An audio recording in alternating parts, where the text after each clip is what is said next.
Oi, estamos de volta para continuar nossa aula sobre Napoleão Bonaparte e sobre o Império Napoleônico.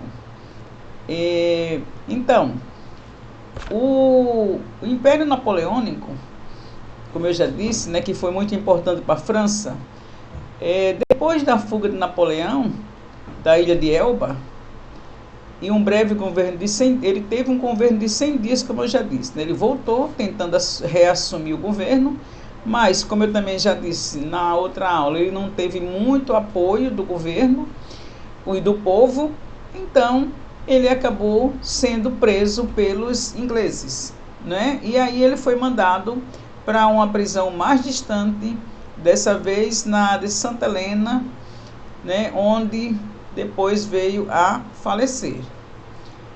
A Batalha de Waterloo, a derrota definitiva de Napoleão e o auxílio em Santa Helena.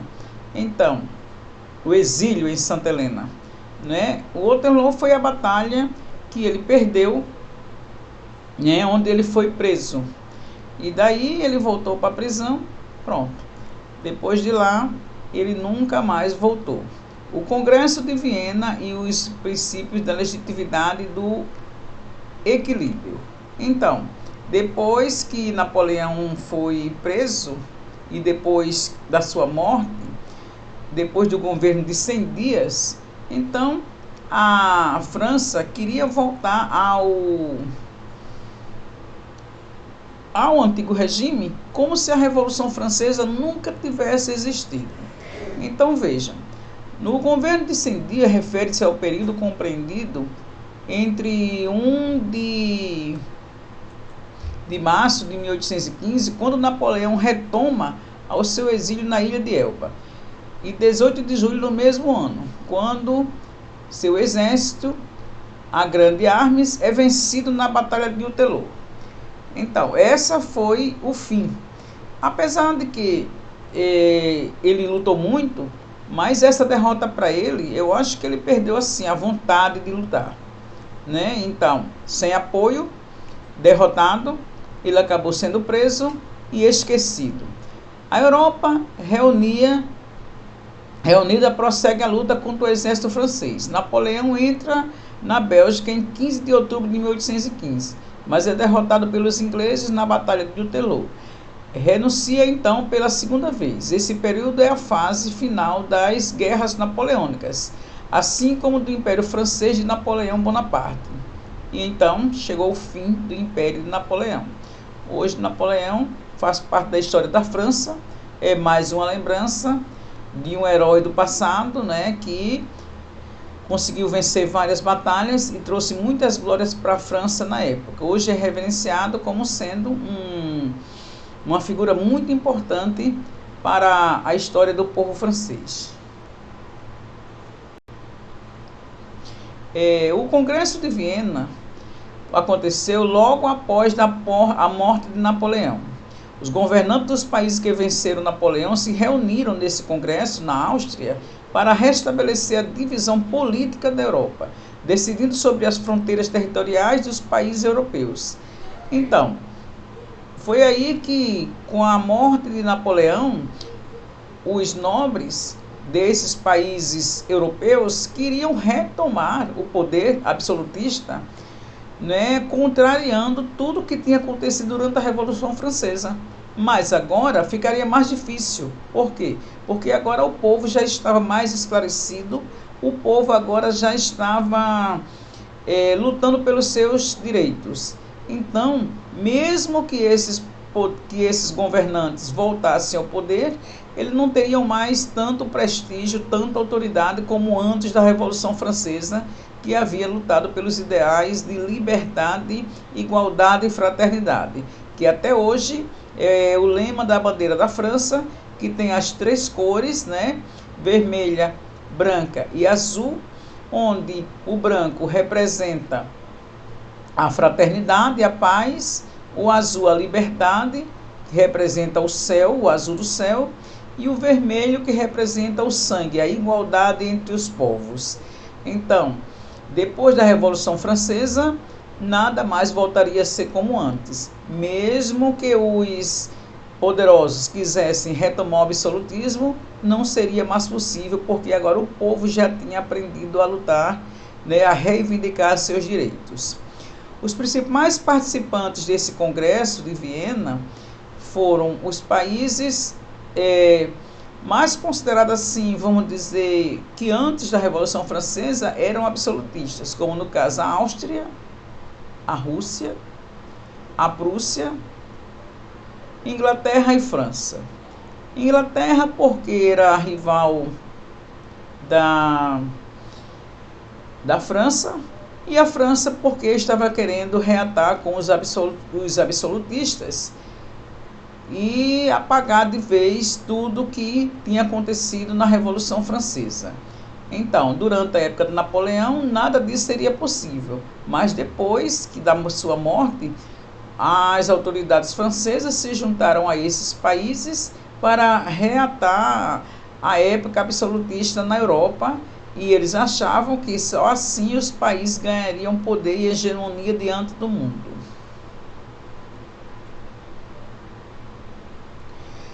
Qual era o objetivo desse congresso de Viena? O objetivo era reorganizar as fronteiras europeias, alteradas pelas conquistas de Napoleão.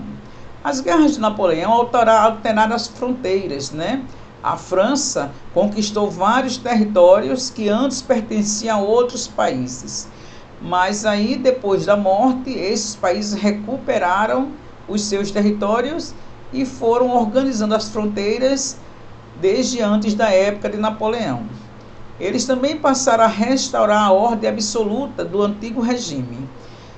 Como eu já disse, eles tentaram, voltar ao antigo regime, onde todos os poderes estavam concentrados nas mãos dos poderosos, dos reis, que geralmente eram de famílias nobres. Só Napoleão que conseguiu se tornar imperador da França, vindo de uma família burguesa.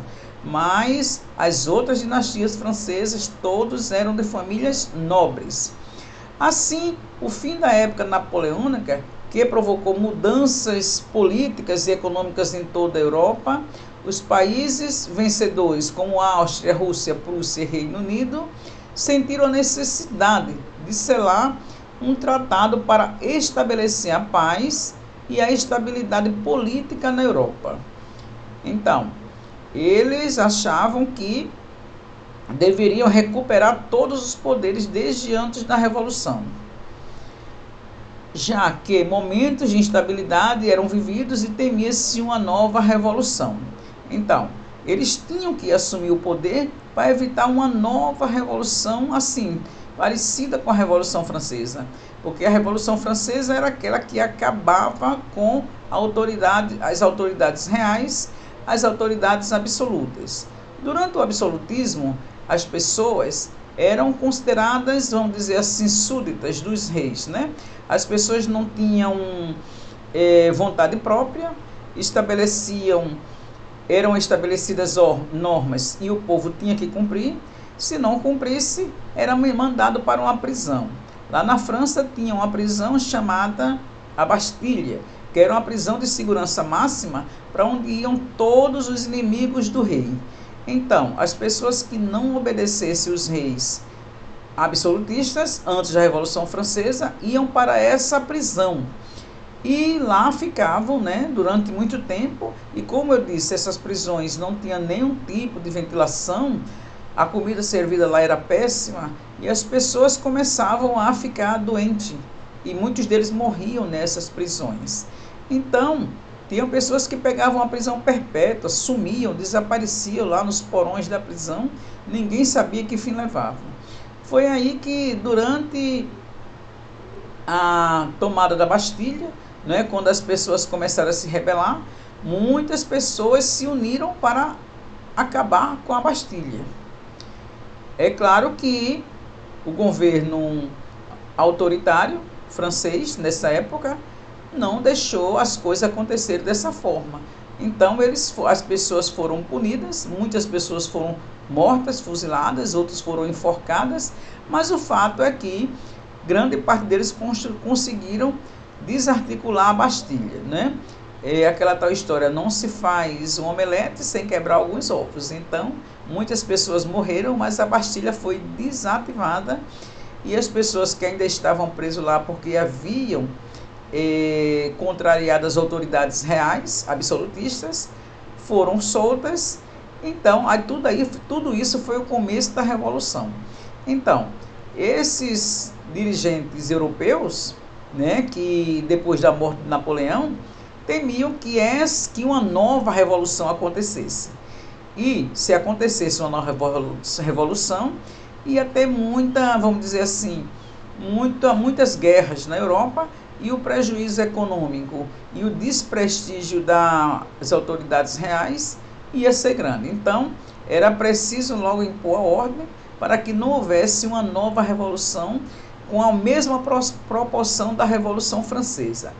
Aqui, olha, eles estão reunidos em um salão nobre para resolver como seria a retomada do poder nos países europeus e o restabelecimento das fronteiras depois da morte de Napoleão Bonaparte. Bom, eu espero que vocês tenham entendido. Qualquer dúvida a gente vai tirar na nossa aula online. E também vamos continuar esse assunto nas próximas aulas.